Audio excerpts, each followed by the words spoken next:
Ukraine's President Volodymyr Zelenskiy has arrived in the United States for crucial talks. He thanked President Trump for the invitation and said he hopes shared strength with America and Europe will compel Russia to real peace. At the White House on Monday, Trump will greet European leaders at noon, followed by a bilateral meeting with Volodymyr Zelenskiy at 1:15 p.m. local time, and a multilateral session with European leaders is scheduled for 3 p.m. EU Council President Antonio Costa welcomed America's willingness to provide security guarantees to Ukraine. He warned that if no ceasefire is agreed, the EU and US must increase pressure on Russia. Costa stressed Ukraine's sovereign right to set its own conditions for peace.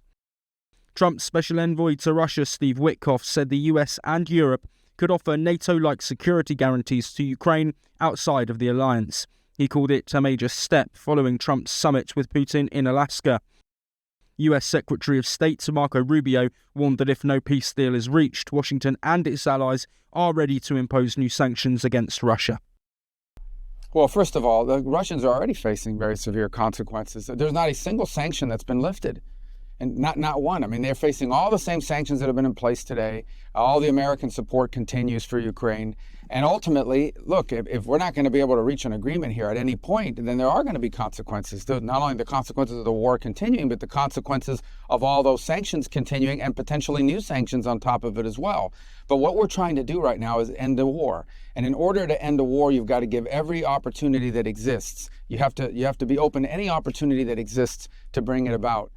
French President Emmanuel Macron urged Europeans to present a united front with Ukraine in Washington. He rejected Russia's offer of peace, calling it a capitulation, and said he firmly believes Putin does not seek true peace. Au fond, notre volonté demain, c'est de présenter un front uni entre Européens et Ukrainiens dans ce moment de règlement du conflit, en réaffirmant qui est du côté de la paix, qui est du côté du droit international, mais surtout comment nous assurer collectivement que l'ordre international est respecté et que notre sécurité à tous est protégée. Parce qu'il en va de la sécurité des Européens et de la France. De pouvoir ici rappeler qu'il ne peut pas y avoir de discussion territoriale concernant l'Ukraine sans les responsables légitimes, démocratiquement élus de l'Ukraine. Pas de discussion sur l'Ukraine sans les Ukrainiens. Mais de la même manière, pas de discussion sur la sécurité des Européens sans eux.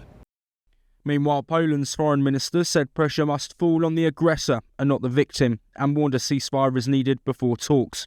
Czech Prime Minister Petr Fiala called for strong US and EU security guarantees and stressed that ending the bloodshed remains the top priority. Bureau reports. NewsX World.